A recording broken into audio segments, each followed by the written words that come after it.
HeLL's paradise. They couldn't execute him, so they send him to hell on a deadly mission. Hello guys, Anime Recap Guy here. Today, I'll explain a dark fantasy thriller named HeLL's Paradise. Spoiler warnings ahead, turn on the subtitles, and let's go! This is Gabimaru, the Hollow, a heartless ninja assassin who was caught during his assassination mission and sentenced to death. Upon executing him, the executioner tries countless times to behead him, but the sword breaks on Gabimaru's neck. This shocks the executioner and the village elders, as Gabimaru wonders why the hell he can't die. He wants to die and escape his miserable life after killing countless people. When Gabimaru is interrogated by Inspector Sagiri, Gabimaru reveals he was a highly trained assassin from the Iwagakure village, and breaking a sword by his neck is a simple task. God, what kind of steroids is he using? We also find out that he was an orphan whose parents were killed since he was a baby. The next day, the village tries burning Gabimaru to death, but they fail. After they fail to split him in half with 2 bulls, Gabimaru is questioned about the reason he left the village. Gabimaru was the best in his village, so the chief married him to his carefree and naive daughter. But it turns out the girl is not really his type, so he decides to leave. The chief agrees to this on the condition that Gabimaru does one last job for him. Because he is not allowed to leave the village behind, Gabimaru was eventually set up by his superiors and arrested after killing 20 men.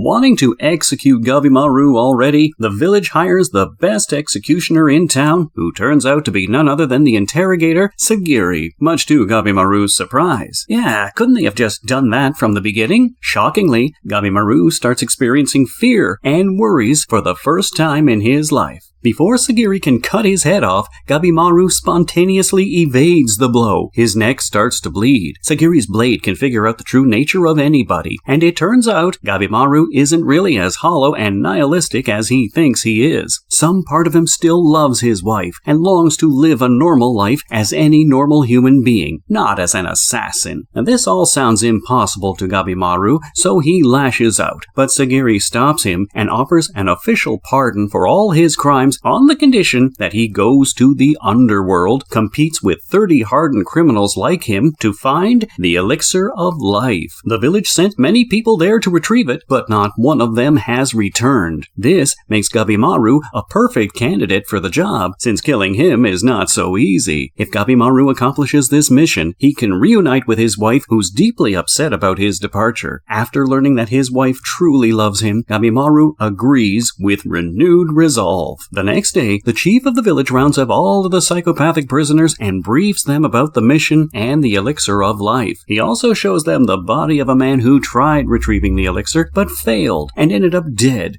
with lumps of flowers blooming from his body, which might save his family the trouble of laying flowers on his grave. Before sending them on the mission, the chief decides to reduce their number from 30 to 10, and the only way to do that is to have the prisoners go on a killing spree and kill each other. And what can the village chief do but enjoy the wonderful spectacle? Tired of killing people pointlessly, Gabimaru tries suggesting another way of choosing who's going to go on the mission, but the village elders are insulted by this, so they have a prisoner attack him. This leaves Gabimaru with no choice but to unleash the killer inside him and to nonchalantly kill the prisoners, one after the other. After this rampage, 10 prisoners are chosen, one of whom is Gabimaru because, well, he is the star of the show. I mean, you know, all of them are sent on a ship to an island called Paradise Heaven, with a squad of executioners monitoring each one of them to make sure no one goes out of line. In a flashback, we see a young Gabimaru witnessing the chief of the Iwagakure survive after getting stabbed by a series of swords. This implies that he might be using some steroids. The elixir of life. Back to the present, Gabimaru arrives at Paradise Hell Island, accompanied by Sagiri, who thinks the elixir of life might be in this place, considering its beauty. But Gabimaru tells her to be careful. This place might look like paradise with its flowers, but it might make their life a living hell after recalling the dead man with flowers blooming coming from his body. All of a sudden, Gabimaru is attacked by the twisted Kion, a fellow psychopathic prisoner who has a fetish for weapons, killing, and blood. Gabimaru is renowned for being hollow and emotionless, so Kion wants to put that to the test and try his weapons on Gabimaru instead of focusing on the mission and finding the steroid. The elixir of life. Kion tries all of his weapons on Gabimaru, but they all are smashed to pieces. Eventually, Gabimaru overpowers him, and Kion ends up dead by his own weapons. Afterwards, Kisho, the executioner accompanying Kion, warns Gabimaru and Sagiri about how the prisoners started killing each other to get ahead in the competition and get the elixir of life. This means that only one prisoner might survive. After Kisho leaves, Gabimaru attacks Sagiri in order to kill her and retrieve the elixir with no one hindering him. Eventually, Gabimaru overpowers Sagiri and decides to kill her. However, Gabimaru hesitates to do so and starts thinking that he's become weak because of his emotions. Sagiri sheathes his sword, talks him down, and tells him that his emotions are a source of strength, not weakness. Meanwhile, one of the prisoners, Tamaya, gets stung by a poisonous butterfly with a human face. Realizing that it's poisonous, the prisoner severs his own hand, which then becomes putrid as flowers bloom from it. Wow,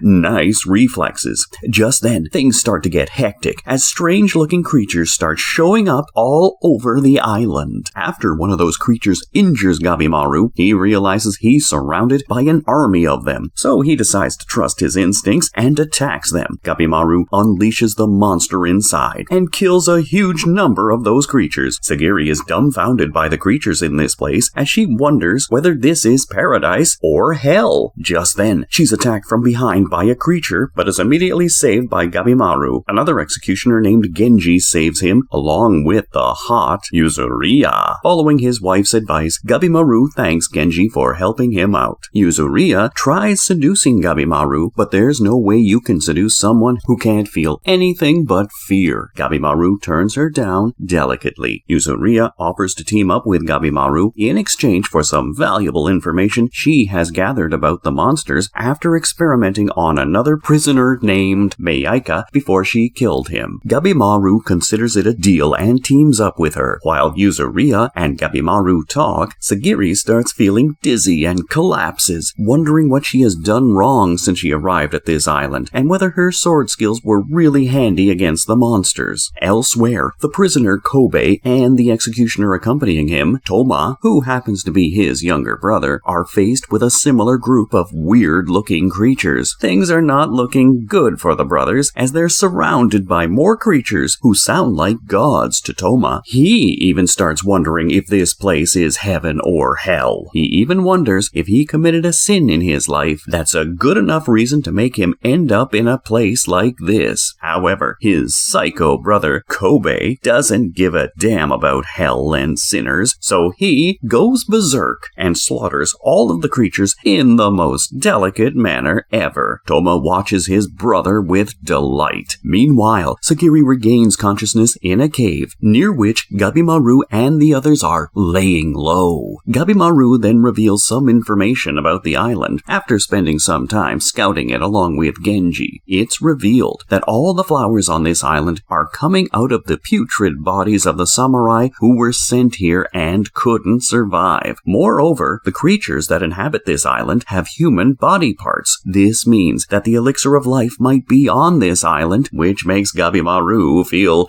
excited. Shortly after, Genji has a conversation with Sagiri and tries convincing her to go home, marry, and get some children, since this kind of job doesn't suit her as a woman. Moreover, a warrior's heart is his sword, and Sagiri's sword was broken by Gabimaru earlier. Given this, Genji questions whether she can survive in this island or not, since good sword skills aren't the same as battle skills. Elsewhere, an executioner named Tenza attempts escaping the island, along with criminal Nurugai, who is the last surviving member of his own clan. Monsters show up from underwater and attack them. The two reach a wrecked ship where Tenza finds another executioner named Kisho dead, with flowers sprouting out of his body. After Tenza and Nurugai fight off the monsters, the two go to a nearby shore. The two are covered with blood after the attack, so they decide to take a break and wash up. After Narugai takes off his clothes, Tenza is shocked to find out he's actually a girl. I mean, she's a girl. Afterwards, the two set out to find an escape route off the island. Meanwhile, Genji continues to convince Sagiri to go home, since this is a job not for a woman, forgetting the fact that there are countless men as strong as he is that died on this island trying to accomplish the same mission he's trying to accomplish, so, maybe it's not a man's job either. This discourages Sagiri. However, after Gabimaru encourages her and tells her that she has strength and potential, she confronts Genji and decides to stay. However, this doesn't sit well with Genji, so he attacks her, but Sagiri quickly disarms him and steals his sword, infuriating him. Way to go, girl! At this moment, a criminal named Rokurota shows up from behind Genji and severely injures him, shocking Sagiri. Worried, Sagiri rushes to check on Genji, but Genji is heavily wounded. It sounds like this is it for him, which is why he tells Sagiri to run. Just then, Rokurota tries killing her, but Sagiri is saved by Gabimaru. Gabimaru tries analyzing Rokurota's strengths and weaknesses, but the giant overwhelms him with his monstrous attacks. Gabimaru tries getting Yuzuriha to help, so instead of attacking and aiding Gabimaru with the fight, she just cheers for Gabimaru like a cheerleader. Seriously? Whatever happened to teaming up? In his last moments, Genji respects Sagiri's wish to stay and fight in the island, so he gives her his sword and tells her to kill Rokurota. After she joins the fight and cuts Rokurota's little finger, Sagiri fights alongside Gabimaru to take the giant down, but their attacks are ineffective against him. Suddenly, Rokurota rages on them and delivers a fatal blow to Gabimaru. Before he can finish Gabimaru off, Sagiri rushes to his aid and blocks Rokurota's blows with her blade. Gabimaru then uses another tactic, activates his ninjutsu, and sets the whole place on fire. This suffocates Rokurota and causes him to fall down to his knees, which gives Gabimaru the chance to behead him. After getting away from the fire, Sagiri asks Gabimaru if he'd rather give up, but Gabimaru is dead set on finding the elixir so he can get a second chance in his life, reunite with his wife, and live happily ever after. Shortly after, Gabimaru and Sagiri meet up with Yuzuriya and find a village named Shinsenkyo, where superhuman beings known as hermits allegedly live. Do they really live there? Do they really exist? Well, stay tuned for part 2, and if you like this video, please smash the like button and subscribe to our channel.